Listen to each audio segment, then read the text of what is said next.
This episode is brought to you by CarterComics.com. It's your one-stop shop for all your comic needs, whether it be graded or raw. Carter Comics has got it all.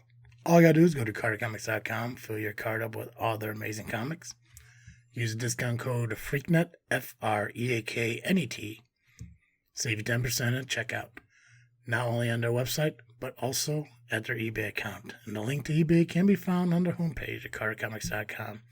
Again, CarterComics.com is your one-stop shop for all comic needs. It's time! It's time! It's JFW time!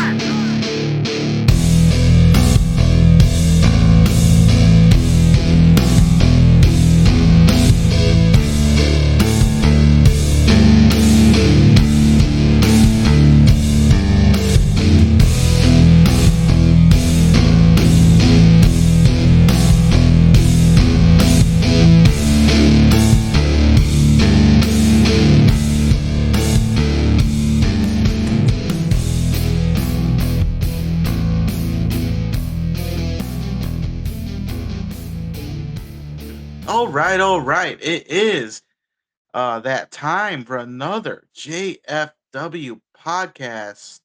And I don't remember the intro, Pacman. Help me All out. right, got it. Okay, I can do it. All right, guys, it's that time again to listen to the greatest faction in podcast history, just freaking wrestling, the JFW podcast, currently hosted by PX, aka Pacman. And I am the faction slayer, Nubby, the amazing turtle. Yeah, I Pac-Man that shit, didn't I? You totally Pac-Man that shit. But really quickly, I just want to make one point perfectly clear for some small children at the Shelley's Halloween party who thought I was you. What? And then when they realized that I wasn't the amazing turtle, I was brutally roasted by small children for my Jedi outfit, saying that I was a fake Jedi. But little do they know, I went to Walmart before the show so I can get some extra candy and some extra drinks to enjoy at the Shelley's house.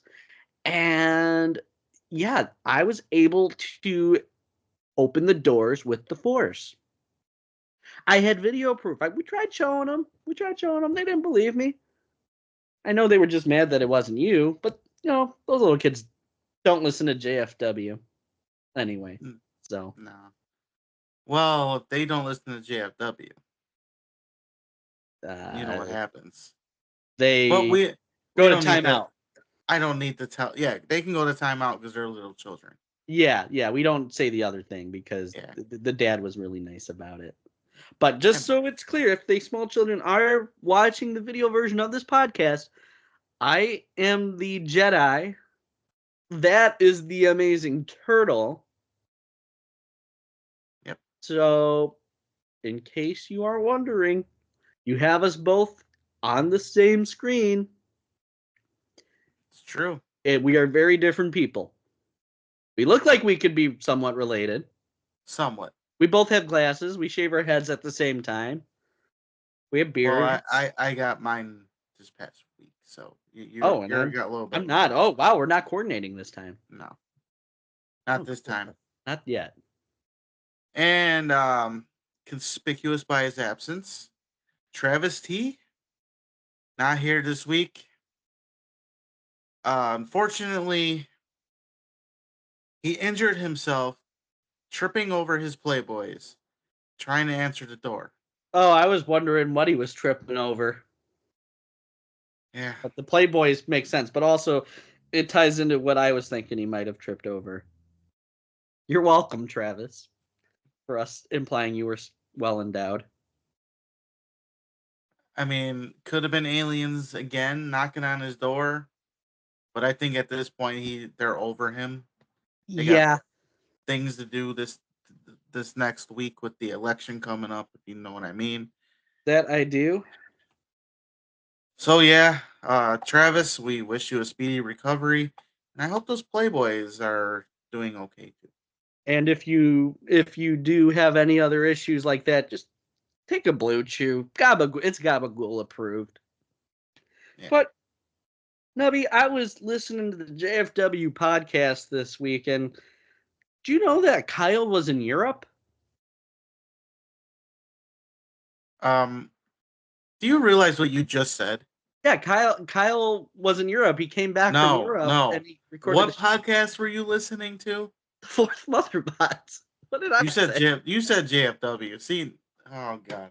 I Pac-Maned it. You Pac-Maned it.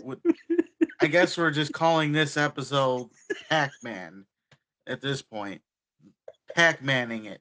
There we go. Travis, Pac-Manning it is the show name. Name of the episode. Write that down. Yeah, so, but technically I will be right because I will be listening back to this and I will learn that Kyle came back from Europe on the JFW podcast. So I'll be right. I'm like Nostradamus. I'm like predicting the future. Well, yeah, Kyle's back from Europe. Welcome home, Kyle. Glad you came back safely. It's like he keeps going back to Europe. It's interesting. He's kind of like in and out of there and in and out of there, like it's a Rayon Skills entrance. I felt like I heard it before. Yeah, and it was interesting. And I mean, like, I was thinking about what Tom was saying about being on the Galactic Star Cruiser. I'm like, okay, he's been on it quite a few times. You know, it's understandable. It's a Galactic Star Cruiser, for God's sakes. I mean, it was interesting. It was an interesting episode. I will say that. But I had a deja vu, like I heard it before. So are you telling me you're thinking that they aired a old episode? No, they would never. No, they wouldn't do that. No, they wouldn't do that. Because I was like sitting there and I'm wondering, like, man, Tom's like, yeah, you know what? Next week I'll be back making your life a living hell. And he didn't. He didn't deliver. He was so scared of how I might respond that Tom had to go and air an old episode of the Fourth Mother Box, prevent me from lighting up his world like a Christmas tree. True. Like this is a guy that, and if it is a rerun, I'm like, I could probably tell you what he was doing.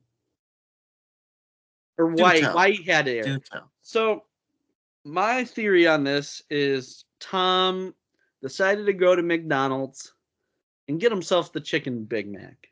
And as we all know from last week's episode of JFW, the chicken Big Mac is the biggest piece of dog shit. Speaking of dog shit, that's what he's doing. He's shitting like a dog. Because the chicken Big Mac is like a laxative. And because he had the chicken Big Mac, we'll call it Big Lax, not X-Lax, Big Lax. The biggest lax. He's been really having a tough time on that toilet, hugging the toilet with his ass because of that chicken Big Mac. I mean, he probably had two because like, oh wow, this tastes so good. The grease and everything, just it tastes amazing because Tom has no taste, as we all know. And yeah, you know what we say, Tom? It's play stupid games, win stupid prizes, and sir, you have won a stupid prize of diarrhea. Ugh.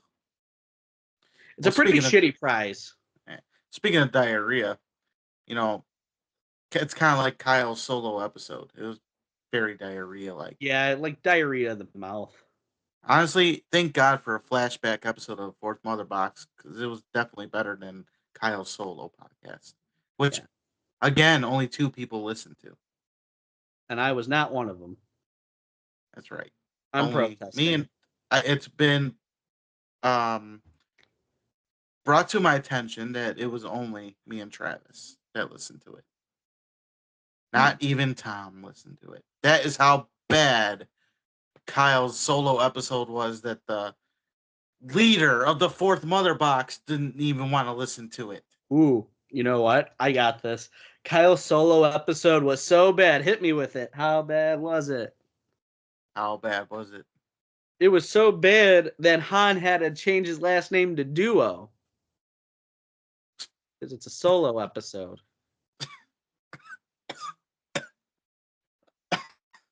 on Duo. Okay. Way to go, Kyle. You made him change his government name. I'll give you an A for effort on that one. I did my best.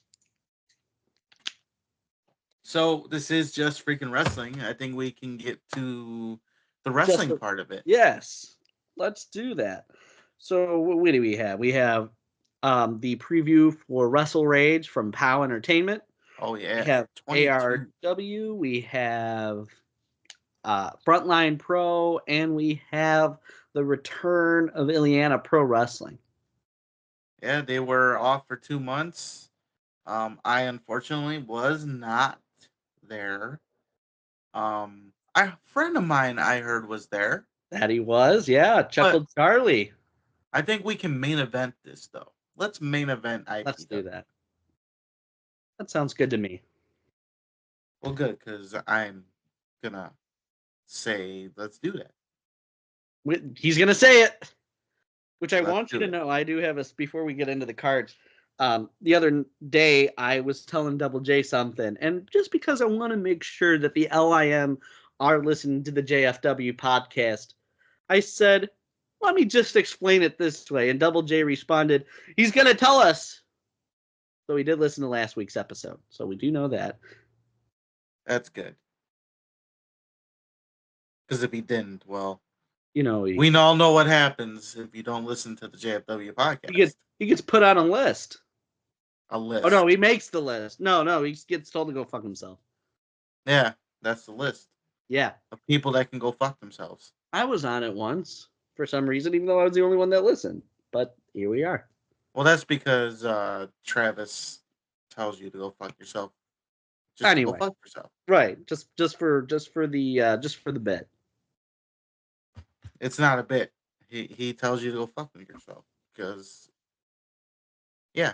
And I tell him, hey.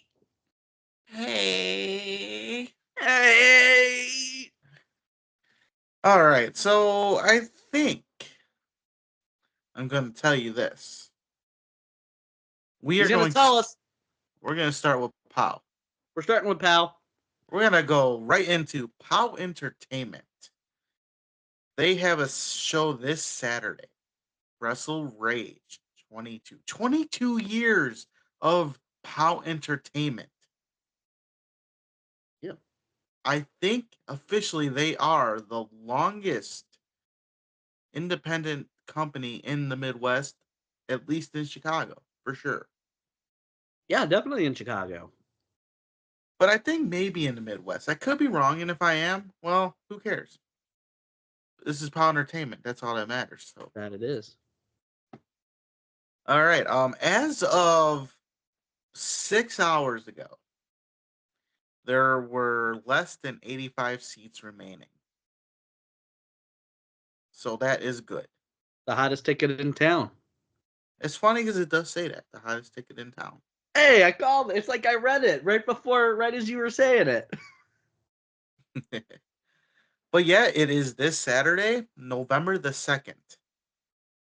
Can't believe it's November already. Baby. It is at the Melrose Park Civic Center, 1025th Avenue in Melrose Park, Illinois. A special start time of 6:30 p.m., doors opening at 5:30 p.m. Front row is sold out. Second row, sold out. General admission is $15 in advance by clicking the link on the Facebook page, of POWW Entertainment that is, or $20 at the door. All right. One of the matches announced in a 2 out of 3 falls match. We have Angel de la Sombra taking on Axel Abreu. They were once a tag team. Fun fact, during the SCW Power War, I kicked them both. And we gets kicks and pops. Yes. They do have quite an interesting story that goes back to June of this year, as we saw Axel Abreu pick up the win by pinning Sombra in a 4-way. Then at the Obscurity Brewing in August, Sombra picked up the win against Abreu. So I guess you can say this might be the rubber match. That's where rubber meets the road, brother. Yeah. And this will be, again, 2 out of 3 falls. 3 falls. All right. We have, as I go down the list, in a 6-man tag team match, it is the reckoning of Priest and Dukes and a partner to be named against Acid Jazz, Marche Rocket, and Vic Capri. Now, originally, it was supposed to be Tyler Sullivan as the third member, but he got injured, so he cannot partake in this matchup. So, Chris Hedford, the manager of the Reckoning, piece of shit, has to find a partner or he's fired. But if I know Jimmy Blaze, he'll just put him in the match anyway if he doesn't have a partner and then fire him. So get your ass kicked and then get fired. I like that idea. Too bad it's not me doing. Too bad it's not me in that match. Doing the ass kicking. When we see how high you can kick those asses. Yeah, I fall on my ass when I do it too. So not anybody else's ass. You fall on yours. Yeah, it'd be weird if you fell on someone else's ass while you're kicking, and you fall. Let's not give people any ideas. Especially Tom. Yeah, Tom, shut up. He's dealing with his own he's dealing with his own problems when it comes to chicken Big Mac. You know what? As he listens to this, he's already making a GIF up now. Yeah. We do have a special guest referee, as Chris Hedford's daddy, Nick Hedford, is the special. Oh.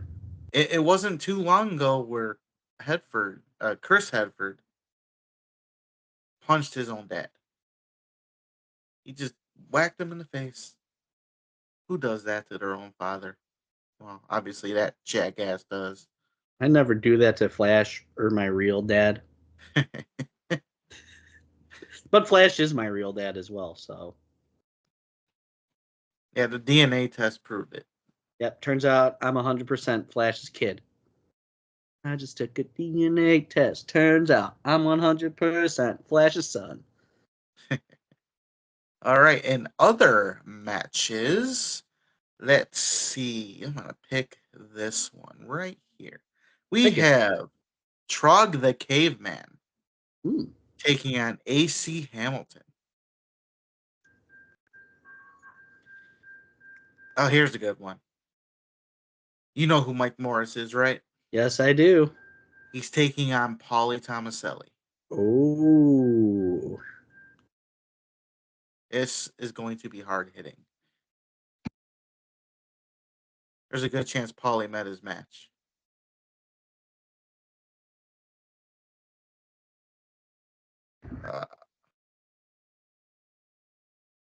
Train. That's for Tom. Oh.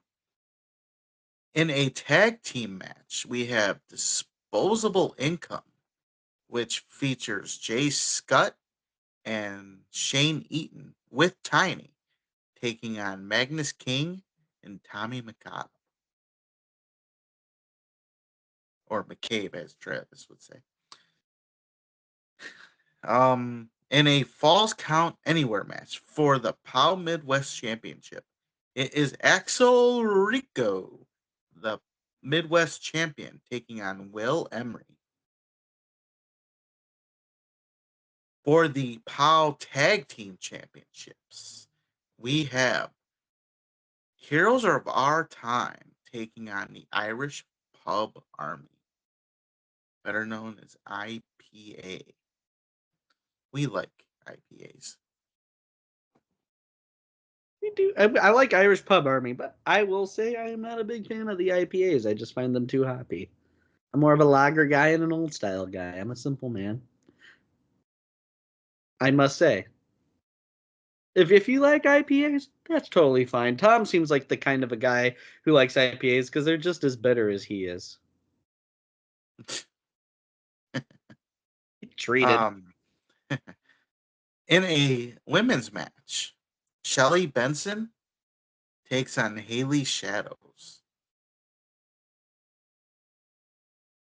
Then, for the heavyweight title, we have Kazile, the champion, taking on Mason Perks and Quinn Whittick inside a steel cage. A D'Angelo steel cage? It could be. I mean, it's not a steel cage unless steel blesses it, right? That is true. 100% true. Now, because I'm thinking about it, I remember Wrestle Rage. Isn't that usually when they do their Hall of Fame inductions over at POW? It's funny you say that, because that is a fact. So who is the inductees this year? It's one inductee. It is Vic Capri, the Ice Pick. He is your 2024 POWW Entertainment Hall of Fame inductee. Everybody should be inducting this man. He is a true legend in this business, and he can run circles around anybody at the age he's at. Oh, yeah. I mean, I remember seeing Vic over at Pro Wrestling Blitz. He was one of my favorite guys over there. Definitely very well deserved for all of his contributions, not just at POW, but just all across the Chicagoland independent scene. Shit, I remember him at MCW, my first independent show, 2001. I believe he was in a ladder match. I think it was a triple threat or a fatal four-way. Tom, if you have a good memory on that because you were there, let me know if I'm correct. I know he was in the ladder match. Just don't know if it was a triple threat or a fatal four-way. But we also have a special guest appearance by former I almost said SCW, WCW and WWE referee Billy Silverman. Yeah. One of the best referees in the business. I think I'm still a bigger fan of Nick Patrick, but that's just me. NWO ref. Yeah. Hubby, here's a question for you. I might have an answer to that question. You may have an answer. Don't you think LIM needs their own referee? I mean, we have wrestlers, and we're basically like NWO at this point. Let's see. You got wrestlers. You could use a referee.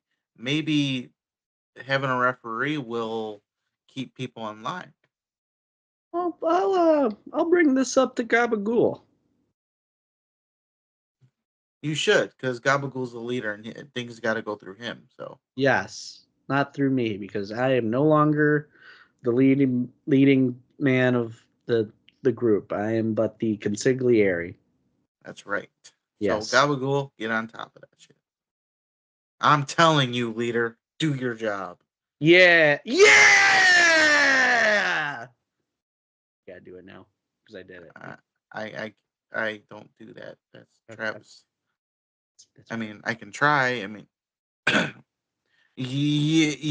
no, I can't. I can't. You almost got it. You almost had it. You gotta be quicker than that.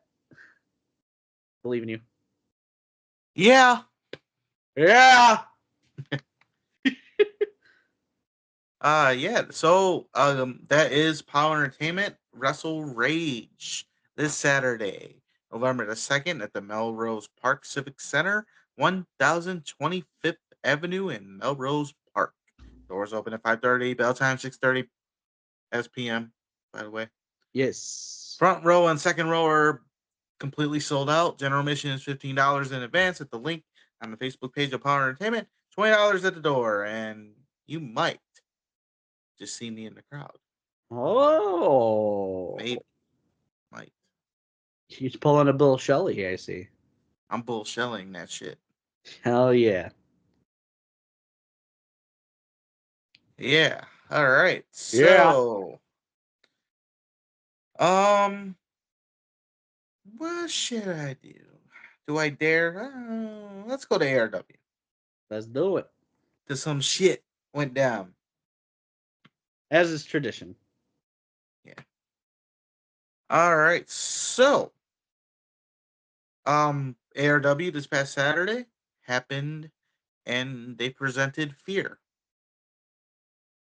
Be very afraid. Be so afraid. The tag team division and tag team champions alone should be very afraid because the AFA, Ivan Manson and Jay Cross, won the tag team battle royal to earn number one contendership for the tag team titles. Oh. So be very afraid, tag team champions, whoever they may be, after I read the results. Eric Schultz defeated Drew Bronson.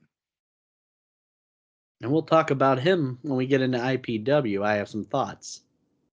In fact, you know what? I heard about that as I was not there. I'm not going to say who it is right now. We'll save that. Yes. I'll save it for you to talk about. That sounds good. I'll be like, so, what do you want to talk about? Yeah. Road style.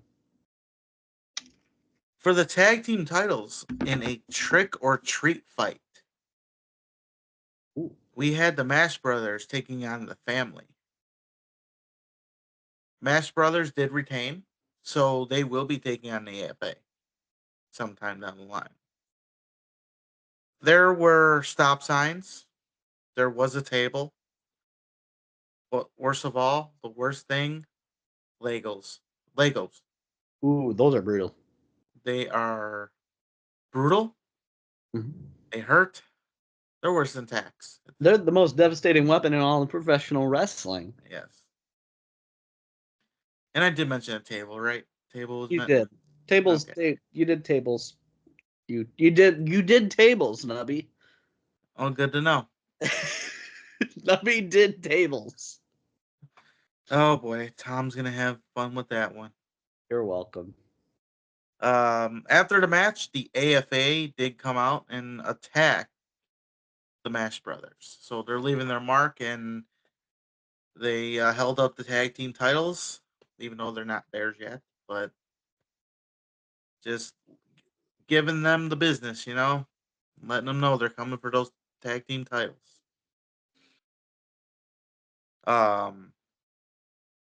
In a non-title match, because there was no title involved to begin with, which is shocking considering who was in the match.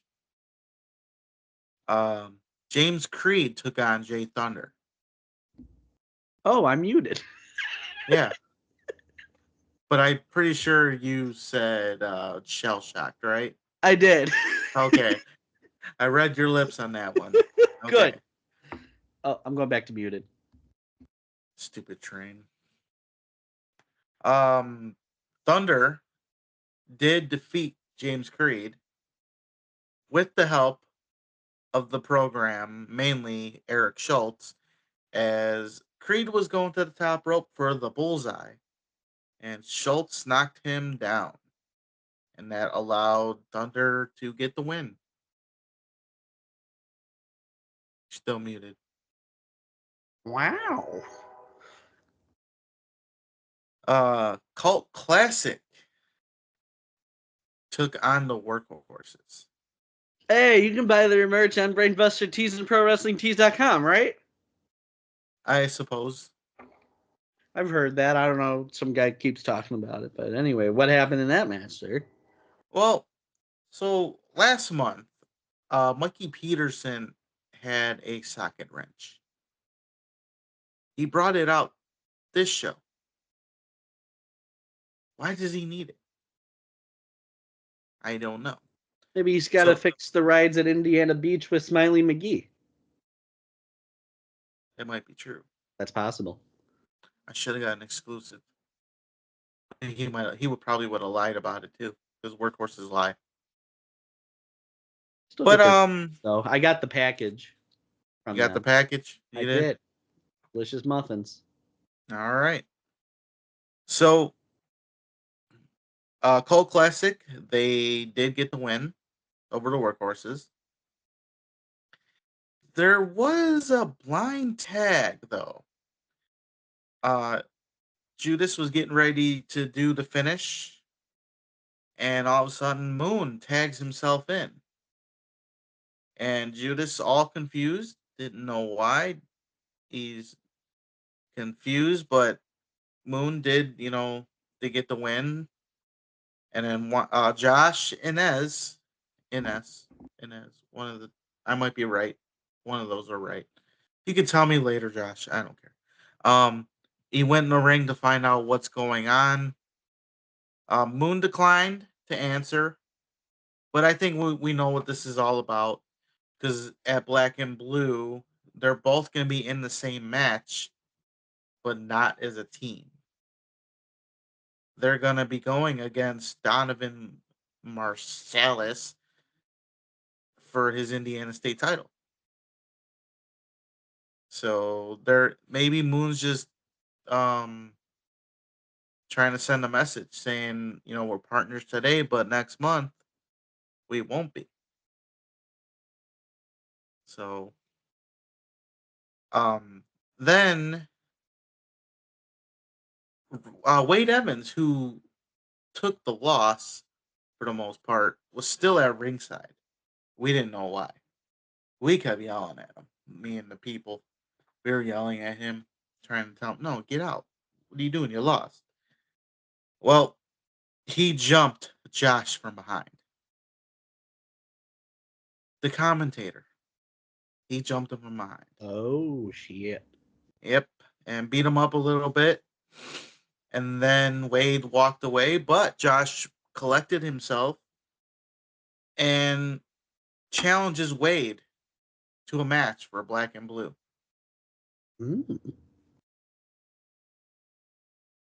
Now, here's a little exclusive. A JFW exclusive, if you will. After the show, I saw Josh. I was talking to him. And I just said, because we know how the workhorses roll, they are never alone. They're always there for each other. I offered, if you need me or somebody in the corner at least, call me. I would love to hit a workhorse or two. So, but then how can you buy their merch in Brainbuster Tees and ProWrestlingTees.com? I would never buy their merch. If I want toilet paper, I'll go to the store and get it. I just have them in my bathroom. I just wear my workhorses shirt. Well, if I need more toilet paper, I won't go to Pro Wrestling Tees and buy workhorse merch. But speaking of toilet paper, I understand that there's another run on toilet paper, and it's mainly in Florida.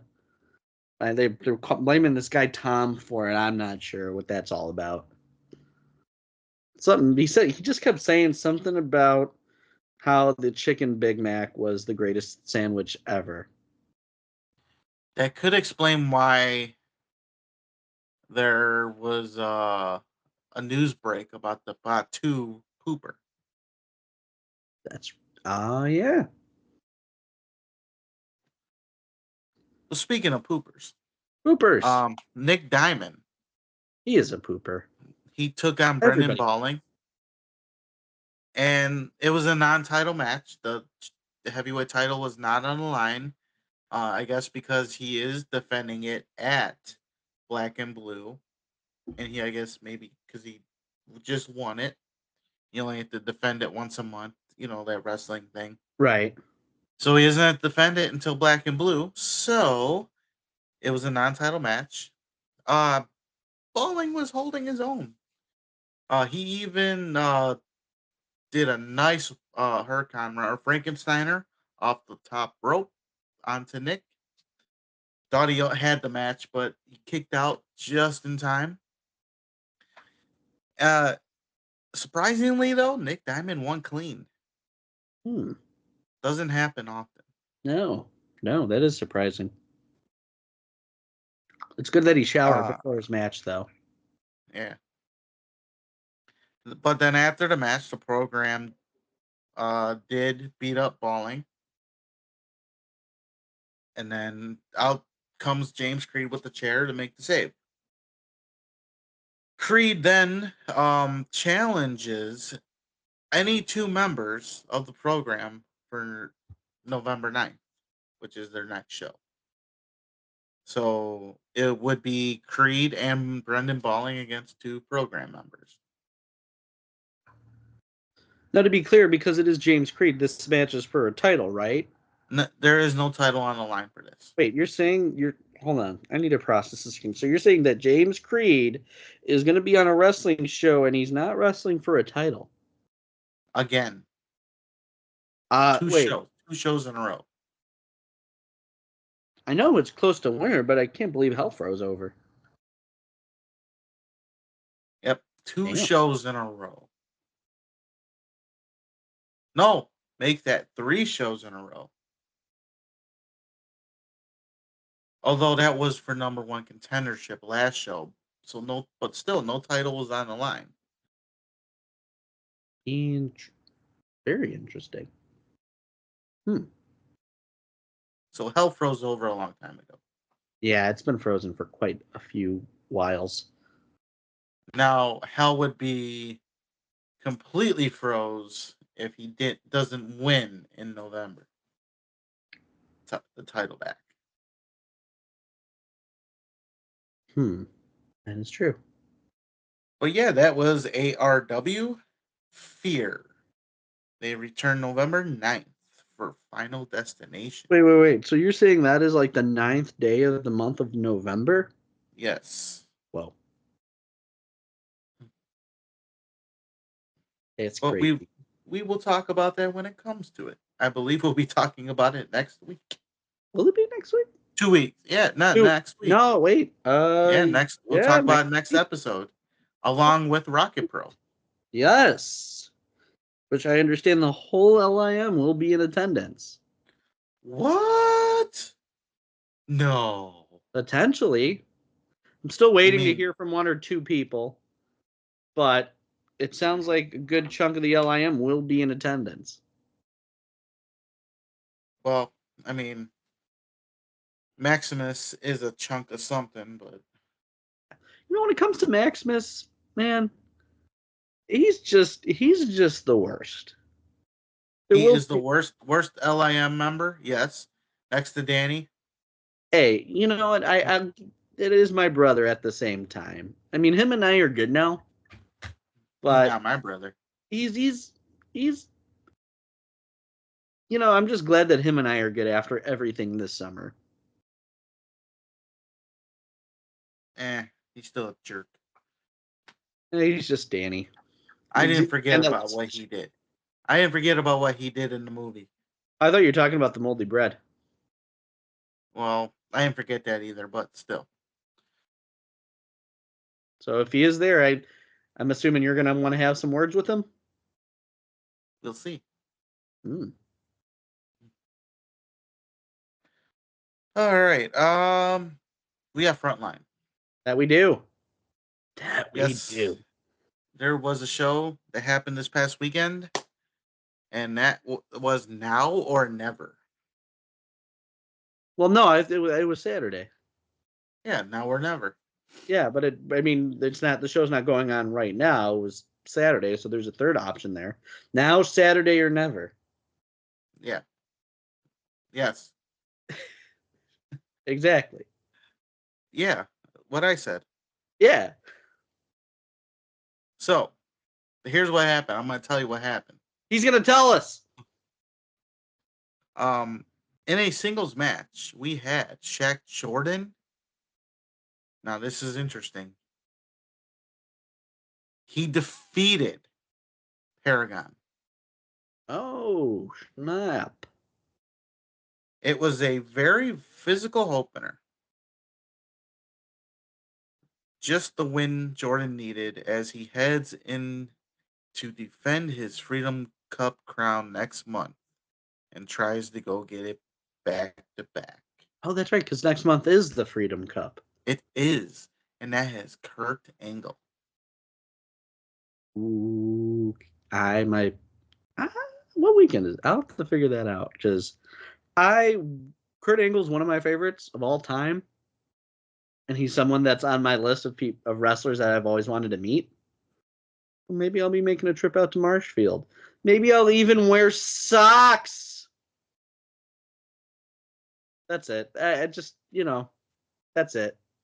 Just want to make clear that I would be wearing socks to some people that may listen in Wisconsin, which I won't name. Yeah. Can't name him. Yeah, whoever we're talking about, just Fashion Police, just arrest him. He's just talking smack about socks for no reason. I think I'm going to call him Cheese Curd this week. Yeah, we're going with Cheese Curd. Cheese Curd? Yeah, because when he was talking about my socks, it wasn't very Corey McHenry of him. No. Not even Cash Money at all. And to say that the JFW podcast is worse than your socks? Yeah. Blasphemy. The fact that I got a message after that last show. Yeah, that's what I'm talking about. Yeah. You said my socks are atrocious, but your podcast is worse. Nothing's worse than your socks. Come on.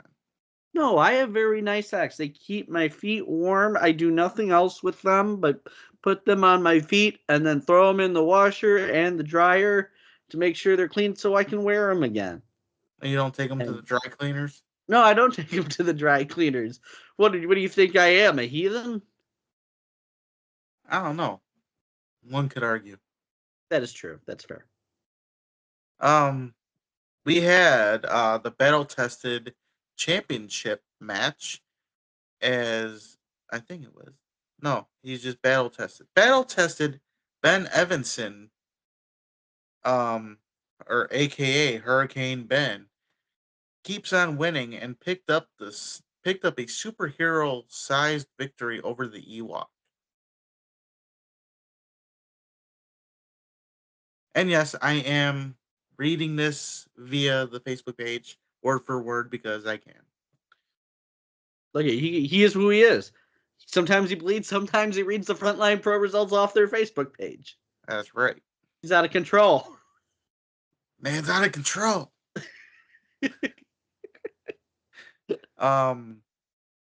MPH, which was EJ Swanson and Corey McHenry. Whoa! IPW Alternative Champion Corey McHenry? They found victory in their match against the New Guys. Yeah, he did. They also became the number one contenders for the Tag Team Championships at Freedom Cup. So not only are we getting a Freedom Cup tournament, we get Kurt Angle. We also get tag team title matches featuring Corey McHenry. Cash Money Corey McHenry. IPW Alternative Champion Corey McHenry.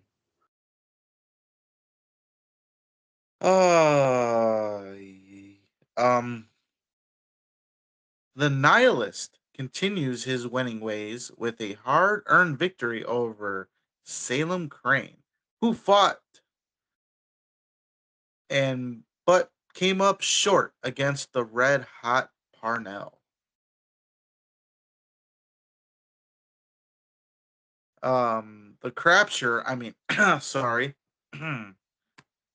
The Rapture. Oh, the Crapture is what's going on down in Florida with Tom right now because of that chicken Big Mac. I understand the confusion. It's funny because back in the day, he was Red Rapture in our little backyard wrestling thing. So more like Red Crapture. Yeah, I said that to him. Hey, look at that. Look at us, huh? Who'd have thought? Yeah, we have new tag team champions in the Rapture as they defeated Kid Lat and the Big Guy after Cheese Curd gave a much needed assist by taking out Josh Price on the outside.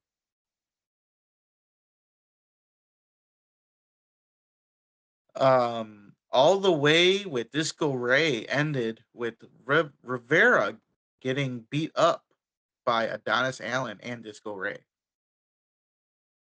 So it sounds like Rockin' Rivera was being a pest, pissed off Disco Ray, and deserved a beatdown by Disco Ray and Adonis Allen. Michael Wayne became the new battle champion after he uses the handcuffs to get past Radius Atlas.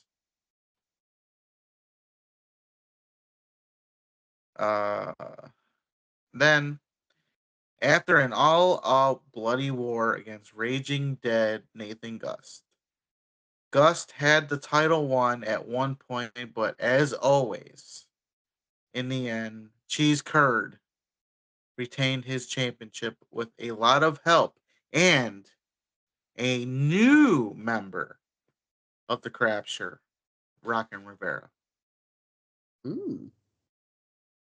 Again, Rockin' becoming a pest. I remember the time where at Rocket Pro he was a pain in my ass. As part of the Idols, if I remember correctly. He was an idol, yes. And that was Frontline Pro, Now or Never. Their next show, I believe, is Freedom Cup in November. All right, very good. We are kicking ass over here. Cruising right along to the main event of this program. IPW came back, and it came back with a vengeance. Now, mind you, I was not there. So everything I'm about to hear, other than what I was told yesterday, this is all news to me. So I don't know what happened. I was told tits and bitsy. Titty bitsy? Yeah. Turtle Indie Toxies. Yeah, that's what it was. Yeah. All right. So this IPW return show was hosted by one DISCO Ray, Disco Ray, host of the show.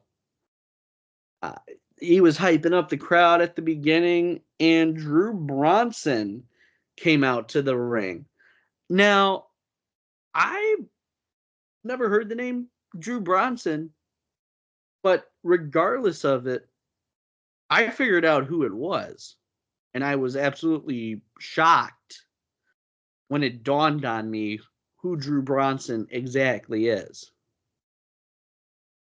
And it turns out that Mr. Bronson is the wrestler formerly known as Hot Rod Daddy Andy. What? Mm-hmm. So Drew Bronson came out saying that he's done being everybody's laughing bag and having people think he's a joke, which I will respond to because I am friends with Andy or Drew. Drew is a member of LIM, the first wrestler ever inducted in LIM. But I will get into that after we get through what else he did. So, he is now going as Drew Bronson. Called out some wrestlers from the back, and it was Gustavo and Kota Camille coming out, the reprisal. There was a lot of frustration that Bronson had regarding some walls, because if you remember at the last show, the reprisal were putting people through walls, namely the big leagues. And Kota Camille wrestled Bronson after Disco Ray made the match. And notably, they were joined by a very, very mysterious presence, kind of tribal looking, if you will. But not tribal liaison. It wasn't Rion. But we will acknowledge Rion. Now, Bronson defeated Kota, not Koa. Koa was not at that show. I was shocked and not even sure how to even react to what I saw with Drew because, I've known him only as Hot Rod. He had a new level of aggression to him. He was unrecognizable. Then, after beating Kota Camille, he wanted to have another match. And that brought out, I believe his name was Marcus Tyler. I'm sure Chuckle Charlie has better hearing than I do. So he might be able to confirm that. He might have been able to confirm that for you if he gave you the results. If I know Chuckle Charlie as well as I do, his hearing is about as good as Travis's memory. Yeah. He does not have the greatest memory, does he? So Marcus, he will remember this episode, though. That he will. Now, regardless of it, the next match was made with, again, I believe his name was Gorgeous Marcus Tyler. Reprisal stayed at the door after the match with Kota. And Tyler wins after the Reprisal distracts Drew Bronson. And Drew says that he has all day. So he sat in the ring, and Rion comes in and allowed Drew to express his frustrations of his 4 years wrestling on the Illinois independent wrestling scene.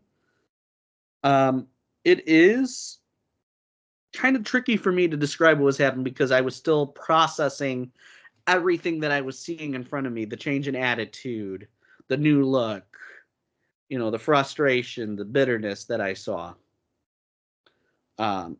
Rion decided to cut Bronson off at one point and talk about, the idea of being a joke. But also pointed out Bronson's successes in other places, like Wrestle League, like Frontline, if I recall correctly. And after a certain point, Marche Rocket all day, came out and challenged Bronson to a match. Disco Ray refused to make the match because Bronson wrestled 2 matches already. So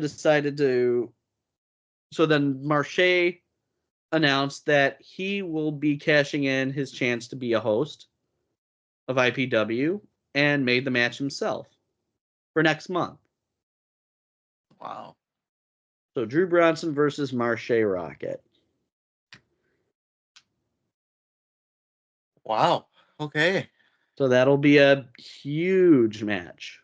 But really quickly, before we move on to the next match, I don't know if Drew listens to the JFW podcast, but if he doesn't, well, he is a member of LIM. It would be tricky for me to say it.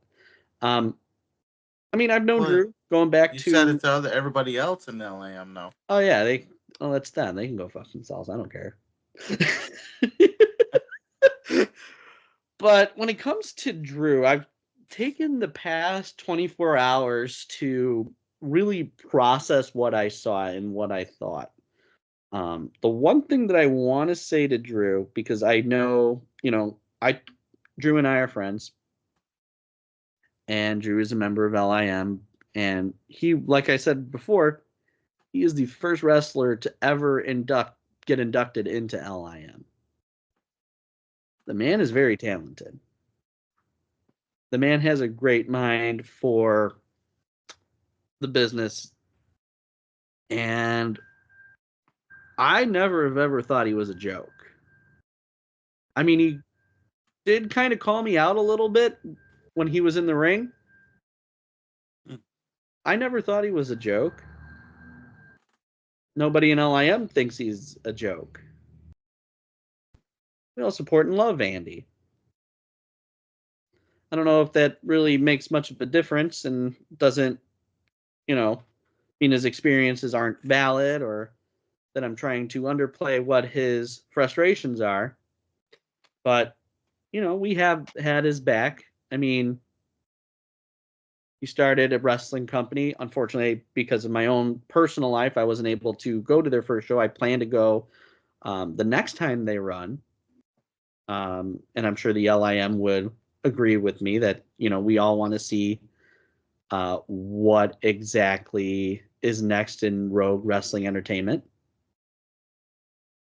I'm just very, very shocked by what I saw, and I'm thinking I'm probably having a hard time expressing my feelings on the matter.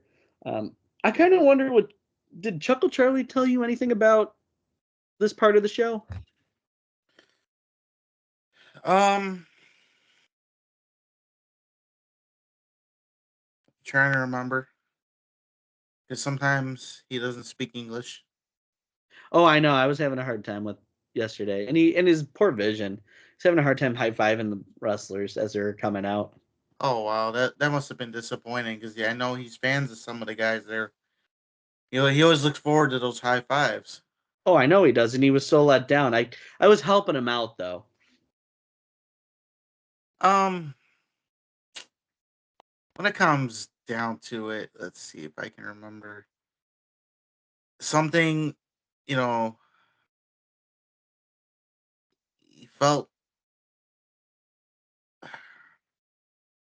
he just wasn't himself, from what I'm gathering, and he hasn't lately. And I guess he just put himself in a situation that he needed to find a way to get himself out of.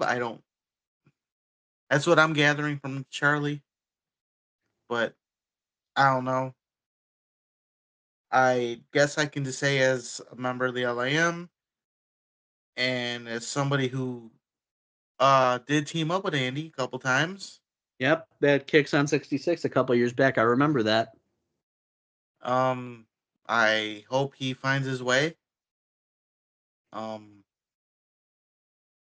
It sucks that now he kind of gets punished a little bit, but maybe it'll help him boost, give him that boost that he needs against Marche. I don't know, but I do wish him the best, and hopefully he gets out of this funk that it sounds like he's in. As do I. As one of the anytime that Mr. Bronson's in a match, I'm typically one of his loudest supporters. But then I will tell you, Nubby, I was so just taken aback by what I saw. It was very hard for me to find the right cheer, boo, or otherwise. I was processing it because I've never seen him like that before. Sometimes in life, it takes one little something, just a little bit, to change someone's mind in the direction that they live life. And it's not just in wrestling, it's in life in general. The littlest things can change somebody's mindset. It could be for the good, it could be for the bad. It could put someone in a confused state to the point where they don't know what to do. And that puts them in a funk and they just don't know how to handle things, so they do things that we don't expect them to do. So we'll see. But I wish him the best of luck against Marche. Wish him best of luck in everything. After this, we had D'Angelo Steele versus the debuting Mr. Kilmore. Now, Steele was accompanied by Rachel. But we're not talking the Second City Championship either. So wait a minute. Hold the phone here. Holding it. How if he was calling the Second City Championship Rachel, Then what else could be Rachel then? Well, I mean, Rachel was sitting on Chuckle Charlie's lap at one point. I can confirm no. I saw that happen. Oh no. I was very worried because there were small children around and it was getting kind of he, you know, I know I know Chuckle Charlie's kind of a lonely guy, but last time this happened there was a lawsuit. yeah, and I did my best to try to avoid another one of those situations. You told me off air about that with him. That man. But everything turned out okay. So D'Angelo Steele did chase off Disco Ray at one point. But I will say Mr. Kilmore had some very unique offense and defense. And the crowd absolutely loved Mr. Kilmore. Mr. Kilmore did win the match. Reprisal did at one point try to storm the ring, but were stopped by the information liaison himself, Rian Skills, who I acknowledge. Acknowledgement? That we do. And I'm hoping Mr. Kilmore comes back because I was very, very blown away by his the way that he carried himself into the ring. And he didn't actually carry him. That's like physically impossible, but it's a figure of speech, you know. And Nubby, it's probably a good thing you weren't able to make the show because Strict 9 was there. And he came out, made Michael Allen call him the Amazing Turtle Killer. And he wore a Shredder shirt. Which I'm assuming he must have seen your match against Damian Saint. May have gotten some ideas. This is a joke, right? Not a rib. I'm not ribbing. I had leftover chicken tenders from Bocce's before, so there are no ribs involved. So let me get this straight. Do it. He wore a Shredder shirt. And he called himself the Amazing Turtle Killer. That he did. It was interesting. Chuckle Charlie was very, very focused on this match because of his deep friendship with you, I assume. That goes back many, many years. And he faced Christian Torrio. Strict 9 defeated Christian.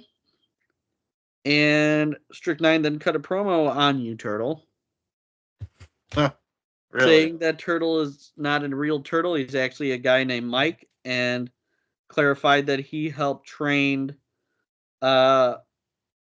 you. And said that the only reason he did it so that you could drive him places and you could pay for his gas. Your thoughts on that? From your experience with him. I mean, there was one time where my mother drove us down to Marion, Indiana. Actually, it was my debut show. My first wrestling match ever. But really, that was the only time he ever dealt with me.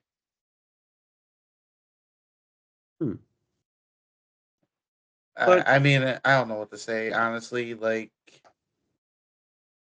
it's kind of like Maximus.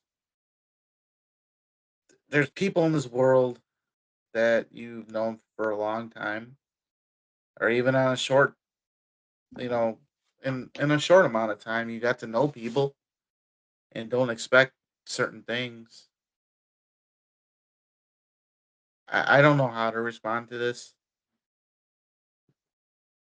Sounded like he belittled me pretty good, though. That he did. I mean, Disco Ray did, in his own way, come to your defense by challenging Strict 9 to a dance contest, which, when Strict 9 was getting ready to go dance, he just cold-cocked and knocked out Disco Ray. And Disco Ray spent a lot of time trying to recover from that.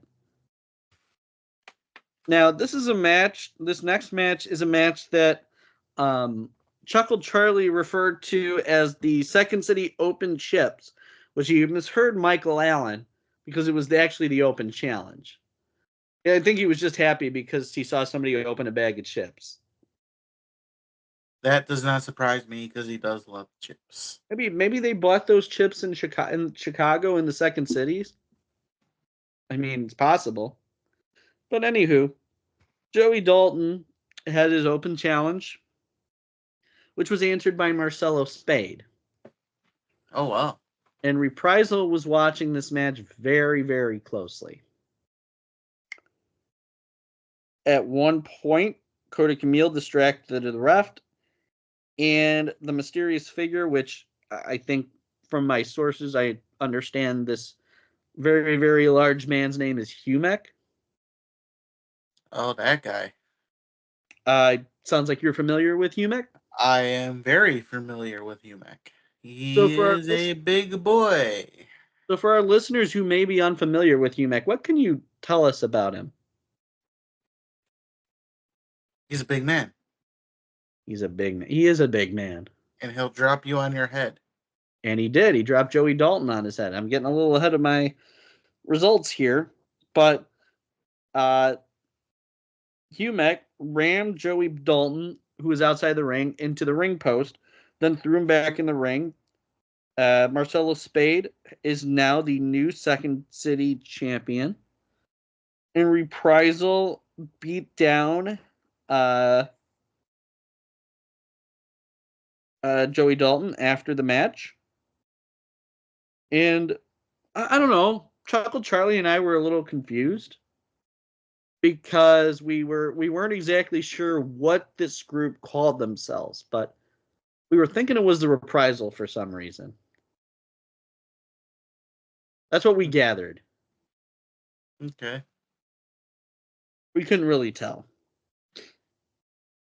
And then right after that, intermission was about to start, and Travis missed his best friend, three-time longest reigning SCW heavyweight champion Max Holiday, who announced that there was an episode of The Morning After that was going to be recorded right after IPW, which I was there live for. Travis will want to listen because he was mentioned a couple times. That will be on X, aka Twitter, in the coming days, so be sure to follow The Morning After to see what exactly was said by Rion and Max Holiday. All right. Following this, the Champion Showcase was next, and IPW Alternative Champion Corey McHenry defeated Joseph Von Jaeger, Rocket Pro Wrestling Intercounty Champion. Oh. That's a huge win. Yeah. A very big win for IPW Alternative Champion Corey McHenry. I just love saying that for some reason. I don't know. It's almost like it came from a movie. It's a very quotable movie, if you will. A movie that you might describe as lovely, intoxicating, or id, depending on your use of the English language. True. But I mean, if people are into those kinds of movies, they can check them out on the Lovely Intoxicated Men Facebook page or YouTube channel. And just know, if you watch it, we're not going to edit it to make Han shoot first, because he's Han Duo now. He's kind of he's kind of busy with his duo that he's got. See, that's what we call in the business callback. Speaking of calling back, Wade Evans was on this show. Oh, wow. And Wade Evans confronted Disco Ray, shook hands with me because I plug Workhorses merch, which people can buy on Brainbuster Tees and ProWrestlingTees.com, by the way. And he faced Mugsman. Mugsman. Yes. Which Yeah. Came out to Metallica, Enter Sandman, kendo stick, had a White Claw. He didn't have a beard, but he had a White Claw. And throughout the match, Mugsman was attempting to use a kendo stick on Wade Evans, but the ref kept taking it away. Eventually, there was what I'm going to refer to as a White Claw leg sweep instead of a White Russian leg sweep from Mugsman involved said kendo stick, which the ref wasn't really happy about, but seeing that Wade Evans had also had possession of the kendo stick, he gave both men a little leeway. Now, after this, Wade eventually used it when the ref wasn't looking. And Muggsy returned fire with a kendo stick. And Muggsy was disqualified after use of said kendo stick. Which I should clarify for my notes that Wade was attempting to use the kendo stick, and that's when it turned into the White Claw leg sweep. So for clarification on that, because I wrote my notes I Pac-Man my notes. So essentially, Wade, White Clawed himself. Essentially. Okay. Essentially. Following this, we had the highly anticipated match for the Emerge World Heavyweight Championship, which it is a world championship because Paragon did defend it in another country. It sounded like you were going to say World Wrestling Federation. I almost did. I half Pac-Man'd it. And he took on King JR. Oh, boy. Oh, the lead up to this match was insane to me. I mean, watch the Power Hour last week. It was chaotic. Just social media alone, all the shit that Russell or King, whatever he is this week, all the shit he said, going from attacking bald people to challenging Paragon. And for what? To leech onto his success? Like Cheese Curd is leeching on to Marche Rocket? Now, in the words of Teddy Long, and I know my grandfather may not be super happy with me quoting Teddy Long, but hold on a minute, playa. Because surprisingly, as the match went on, the crowd was slowly starting to get behind JR or King JR. What? No. Yeah. I mean, Paragon was just very, very aggressive throughout. He called me and Chuckle Charlie Dumb and Dumber, which prompted us to try to figure out which one of us was Lloyd Christmas. And Paragon throughout just kept telling King JR that he doesn't belong in his ring and gave him opportunities to leave, but King JR would not leave. So wait a minute. Paragon is saying that's his ring? Yeah, he was saying. Paragon, shut up. It's not your ring. Yeah, I met the guys that brought the ring in. I don't know if Paragon owns that ring. I almost beat him. So let's not say this is your ring. And he did kind of talk some smack about you too, Nubby. Of course he did. Yeah, he did bring that up. Did he bring up the fact that I almost beat him, but it took somebody else to distract me? Nope, he seemingly claimed full credit for that victory. Of course he took full credit. Yeah. Everyone will take full credit to beating me, even if it wasn't totally them. But that's fine. That's fine. He can have his moment, but he did not kill me. Did I tap? Yes. But there's a good chance I could have won that match.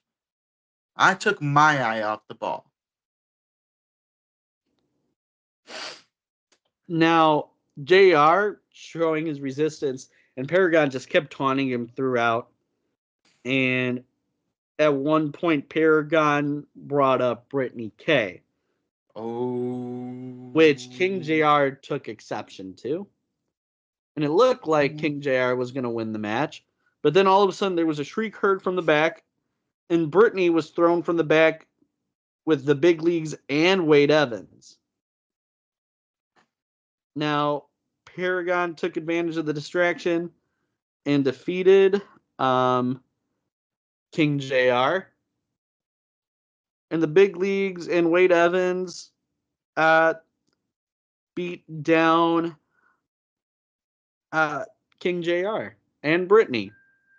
And they did a lot of Nubby impressions. Quite a few. Nubby impressions. Yeah, involving a certain bomb of the F variety. It was aggressive. See, that's a callback. You're welcome. But regardless of this fact, Paragon left his jacket, so Disco Ray stole it.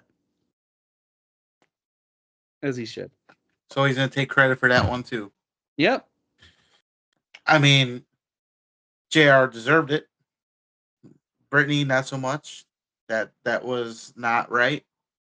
Had I been there, I might have had to jump in because Brittany is still a friend of mine. I mean, we did dance the Russell Shuffle together. But King JR deserved it. But if Paragon's going to go around and say that he did that all by himself, well, whatever, bro. And here's what I will say about Brittany K is the one thing that I've heard is that her lemon pepper wings are fantastic. I mean, there's some dispute, there's some confusion as far as whether or not they came from a restaurant, but I would have to do a taste test to really figure that one out. But, I don't think Brittany deserved any of that. But the issues with the big leagues continue.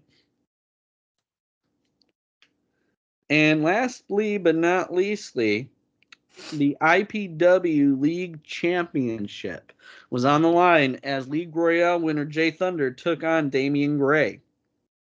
And regardless of whatever Damian Gray tried to use to walk away with the victory, Jay Thunder overcame it, and there is a new IPW League champion in Jay Thunder. After the match, Jay Thunder was on the mic and told the crowd that he'll be the champion that everyone deserves. And that was the return of IPW. And speaking of returning of IPW, IPW is going to return again next month. Same bat time. Actually, maybe not. I got to find the date so I can tell you what the bat time exactly is. But it is, I believe, Thanksgiving weekend, November 24th. It's the next show. Cool. Yeah. So we got that going for us, which is nice. Yeah. And that's all the cards we have on this fine, sunshiny episode of Just Freaking Wrestling. Is there anything else wrestling related we need to talk about? Was there any notification on who won Halloween Havoc? No, we did not get that information as Travis was still licking his wounds from tripping over his Playboys because he thought Max Holiday was at his door. His best. I mean, to be fair, that is his best friend, 3-time longest reigning SCW heavyweight champion, Max Holiday. In his defense. True. Yeah. But yeah, I don't think there's anything else wrestling related that comes off the top of my head. Maybe I'm a little disappointed that Samantha Irvin has left WWE. Yeah, that really caught me off guard. I think what caught me even more off guard is, as good as she was, she said online that she hated doing ring announcing. Which I guess I can relate to that in a way because, as everyone knows, I quit being a referee. Now, to say I hated it, I did not hate doing it. Maybe over the last 2 years, I started to hate it. I have my reasons for it, but I get it to a point because it's not something she wanted to do initially. So she just maybe she wanted to get out of it before she really started to hate it, or maybe she just started to, but you couldn't tell because she was so professional about her job. She took it seriously. And honestly, I don't care what anybody says. If people thought she was annoying, she wasn't. She showed emotion, which is good. She didn't overdo it like people are saying. She just she was Yeah. just real. She was a real ring announcer, and it's unfortunate that that's not what she wanted because she was good at it. I think she was Mhm. better than most ring announcers. She, to me, was on the same level as Howard Finkel, Lillian Garcia, who we just saw, I believe, taking the place of Yep, her she's returned to the WWE. full time for now, maybe, or just until they find somebody else. I don't know what they're gonna do. You hear so many rumors, and they're mostly wrong, but we'll see. As I'm watching Raw right now, Travis isn't here to yell at me for that, so I can do that. I Hey, Nubby, believe stop watching Raw. What the fuck, Nubby? I believe What I the can fuck, Nubby? Shut the fuck up, Pac-Man. I believe I can see Lillian right now, but I can't really tell. And I think that's her. She's got her phone up, doing the yeet thing with, because the Usos out there, Jay Uso doing the yeet. Yeet. But yeah, again, I wish her the best of luck in what she does. It's unfortunate we won't get to hear her voice anymore, but I'd rather her be happy and not be miserable Yeah, and I and agree. hate doing what she does. So It's like going back to what you were saying about her emotion. I think back to when she called the winner of Bloodline Rules at WrestleMania, and her just the passion that she had when she was trying to announce that Cody Rhodes is the new WWE champion. And it's okay to do that. Yeah, It's nothing wrong with showing emotion like that. not at It all. just means you are showing realism. You're being real. People are lacking that. People are such robots when it comes to ring announcing. Mm-hmm. And she's not. She's real. She's got the one of the greatest voices, and she's good. I'm gonna miss that. Yeah, no, all the best to Samantha Irvine. I don't have anything else wrestling related. Um, I don't either. so we got to do the plugs of where people can find all our lovely, lovely, wonderful, just freaking wrestling social medias. But you can find us on Facebook. You can find us on Instagram. You can find us on, I believe we're on X, right? I think we're on X. If we're not, we will be. But I think You we are. you can find our podcast wherever you're listening to it. Also on Podbean, Apple Podcasts. Uh, we don't have. It's not longer YouTube, right? Or no, Google is no longer a thing. It's YouTube Music. Yes, YouTube Music. Anywhere you get podcasts, we're there. And check our videos out. If you don't Yes, want to just listen, you want to watch our beautiful faces on especially for those YouTube. small children at the Shelley's party who thought I was Turtle, and I would recommend you check this part out I so mean, you because can see you who's can see who. my Novas. My Novas. I've been noticing those. There's one. Two-time Nova winner. Mine are in the other room. Except for the one for match of the year, I gave that to C Red. As you should, because he yeah. Um. Also, I know Travis doesn't really do this much, but also check out his other podcast, This Freaking Show. Yes.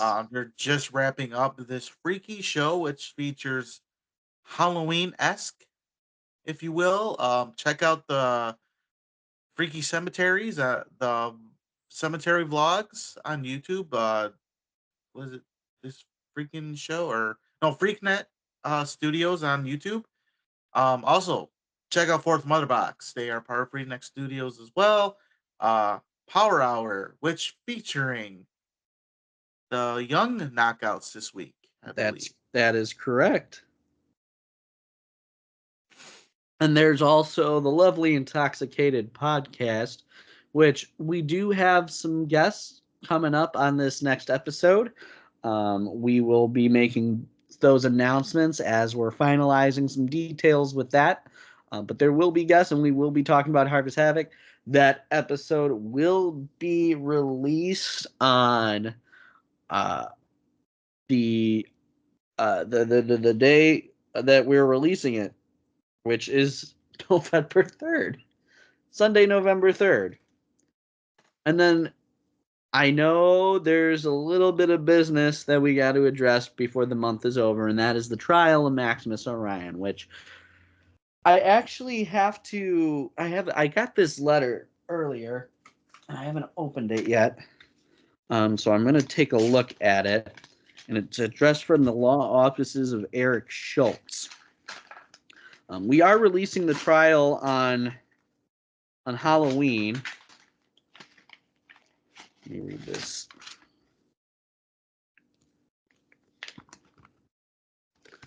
Okay. Dear Mr. X. No, Mr. X is my father's name. Just call me P.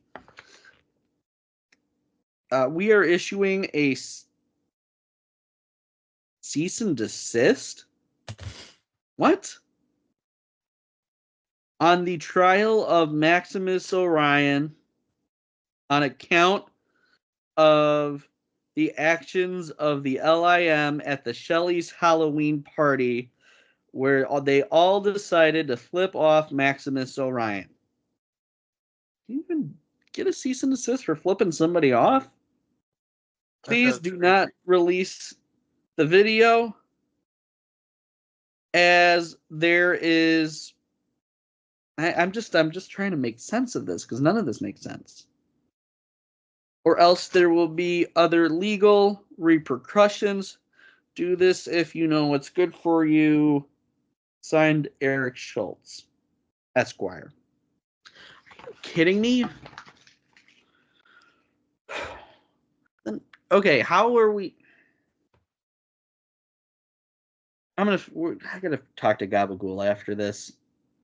We gotta figure this out, because I think people deserve to see Nubby get some justice. They seriously are pulling this. This is not a treat. This is a trick. Seriously? On the holy holiday of Halloween, when we were going to release the trial, they send us a the Undeniable send us a cease and desist that is undeniably bullshit. Oh, shit. Okay, I gotta figure this out. Nubby, is it time to take it home? I believe we can ring the bell on this episode. Perfect. As always, I am PX, Pacman. And I am the Faction Slayer, Nubby, the Amazing Turtle, Cowabunga. And